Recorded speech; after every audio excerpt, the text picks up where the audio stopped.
Retornamos aquí a Noticias 5050, bastante interesante nuestro tema, que son las enfermedades ocupacionales, de quién realmente es la responsabilidad.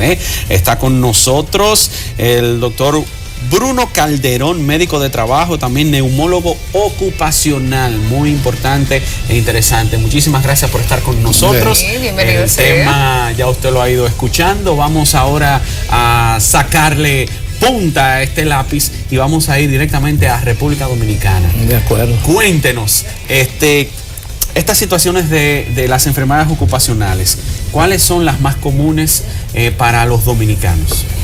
Fíjense, tal como ustedes señalaban, a nivel mundial, sí, las dermatitis de contacto son la primera causa de enfermedad ocupacional, tanto en los trabajadores del cemento, por el cromo que tiene, como en las personas que trabajan en peluquería, salones de belleza y quehaceres domésticos. Esta es la enfermedad profesional más frecuente a nivel mundial. Lo único es que, como usted decía anteriormente, para que una enfermedad, una dermatitis de contacto se diferencie de una dermatitis ocupacional, la diferencia es el marco legal. Que exista una tabla de indemnización y de reconocimiento de cuáles son los oficios, cuáles son las sustancias y cuál ha sido el tiempo de exposición. Cuando se relaciona eso, da lugar a una indemnización por enfermedad ocupacional. Generalmente, este tipo de dermatitis de contacto está muy relacionado, así como el asma está relacionado con la atopia. El asma ocupacional está relacionada con personas que tienen predisposición a la alergia, lo que se llama atopia en medicina, en neumología. ¿Qué ocurre? Que una vez diagnosticada, la solución inmediata y más duradera es la separación del puesto de trabajo. En la dermatitis de contacto, para las personas muchas veces no es evidente y prefieren no declararla y seguir trabajando porque implica un cambio del oficio. O necesita el trabajo. Necesita, claro. Callarse. Y entonces, ¿cómo tengo problemas respiratorios o tengo una dermatitis? Ya sé que tengo el problema. ¿Cómo entonces comprobar que ha sido una causa ocupacional o si no que fue de contacto con alguna otra persona que lo tuviese? Muy bien. O sea, las enfermedades profesionales de tipo físico, químico, son de contacto directo. Ahora, usted mencionó enfermedades biológicas de contacto con otras personas y puede ser una enfermedad transmisible como la hepatitis B o hepatitis C, que pueda ser adquirida por un personal del hospital o del laboratorio, del área de la salud. Pero en este caso, generalmente las personas saben primero que hay una exposición a un agente que está en el medio ambiente de trabajo. Ese medio ambiente de trabajo puede ser, ese agente puede ser un químico, puede ser un particulado, una partícula de sílice, como ustedes mencionaban anteriormente, de partículas de algodón que van a producir una neumonitis alérgica, o puede ser un sílice, dióxido de sílice, que va a producir una silicosis, o puede ser asbesto, que va a producir una asbestosis, o puede ser sustancias colorantes, solventes, como el tolueno disocianato, que es el mayor productor de asma ocupacional. Una vez identificada la sustancia e identificada la enfermedad broncoobstructiva debida a la exposición a esa sustancia, ya se hacen una serie de estudios que van a determinar cuál es la función ventilatoria de esa persona mediante una espirometría o por placas radiográficas. Se identifica la clínica, se identifica el agente, se identifica la sintomatología y la tabla, y eso va a dar lugar a que esa enfermedad sea catalogada como una enfermedad profesional. Es muy interesante ese dato. Ahora, en la parte protocolar, para dar con el resultado de que en esa empresa es que está pasando esa situación, ¿cómo se logra? O sea, el trabajador va, se verifica, se le diagnostica que tiene una situación tal vez como esa. ¿Cómo sabemos que es ahí? ¿O es en el entorno de su trabajo? ¿O es en el hogar? ¿Cómo podemos llegar allá? Y que tal vez empresas que se manejan tan herméticas, porque aquí hay unas empresas en diferentes áreas que se manejan tan herméticas, ¿cómo llegar a averiguar que realmente?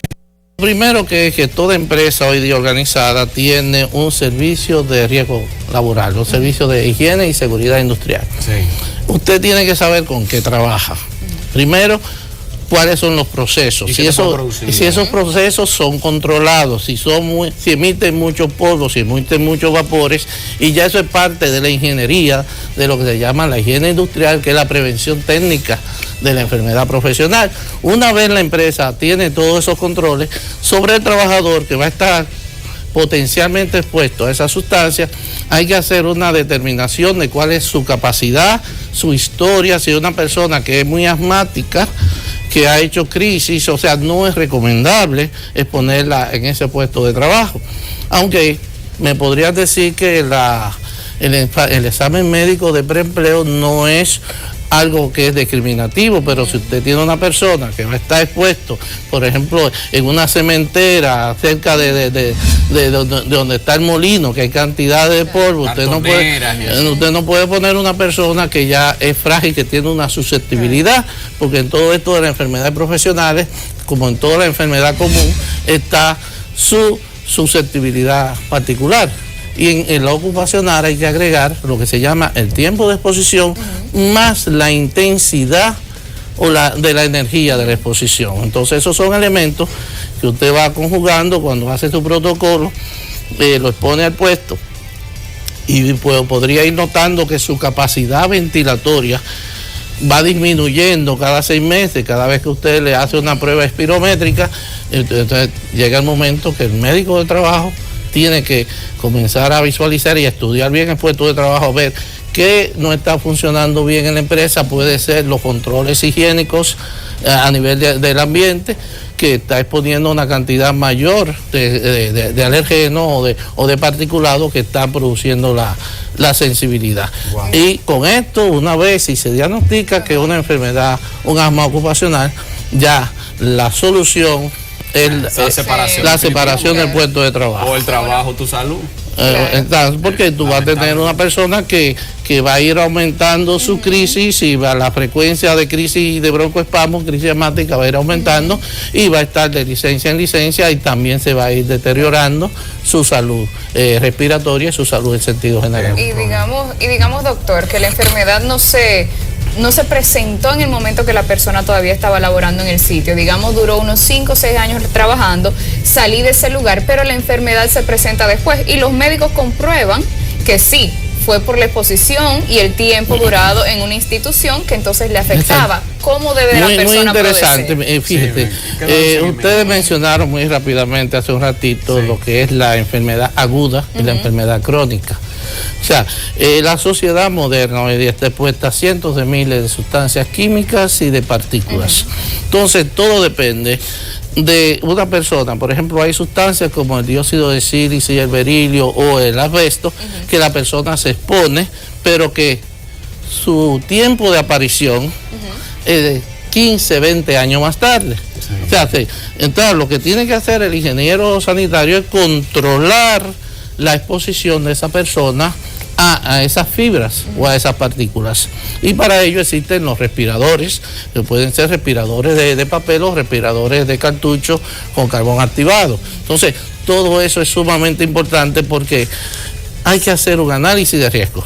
O sea, cuando usted está en este ambiente, yo me siento aquí, observo este ambiente y yo observo que la luz está bien controlada, que no deslumbra, porque a veces le deslumbra y le produce a ustedes irritación ocular, y eso puede ser un elemento ocupacional porque la luz le da muy de frente, o por el aire acondicionado, o porque le ponen mucho maquillaje y eso con el tiempo le va a producir ciertas manchas en la cara, y eso, o porque están de pie mucho tiempo. Ya todo trabajo hay que hacer lo que se llama un análisis del puesto de trabajo, un análisis de riesgo, para ver cuáles son los elementos que pueden ser químicos, físicos, biológicos, psicosociales, ergonómicos, que podrían afectar nuestro estado de salud. Y entonces, en ese mismo caso que acabo de mencionar, ¿quién se encarga de cubrir eso? ¿La misma persona o cabe de cierta forma que el lugar donde trabajaba puede tener que cubrirle parte de eso? Exacto, fíjese, nosotros tenemos en el país el seguro de riesgos laborales. Todo lo que es accidente de trabajo está bien cubierto, porque en el accidente de trabajo no hay problema en la identificación, lo que se llama la relación de causalidad. Usted resbaló, cayó, una fractura de fémur, no hay duda de que esa caída le produjo la factura. Pero con las enfermedades profesionales son multifactoriales y tienen multivariables que que pueden presentar en una persona y en otras no, dependiendo de la edad, el sexo, la susceptibilidad particular, la intensidad de la exposición. Y entonces es mucho más difícil tú categorizar, tipificar bien una enfermedad profesional. Entonces, tiene que hacer un análisis, como les mencionaba anteriormente, primero identificar el agente y que ese agente esté ligado a la causalidad de eso, de esa enfermedad que se ha producido. En el caso del asbesto, que es un buen ejemplo de Estados Unidos, todavía hay personas que tuvieron expuestos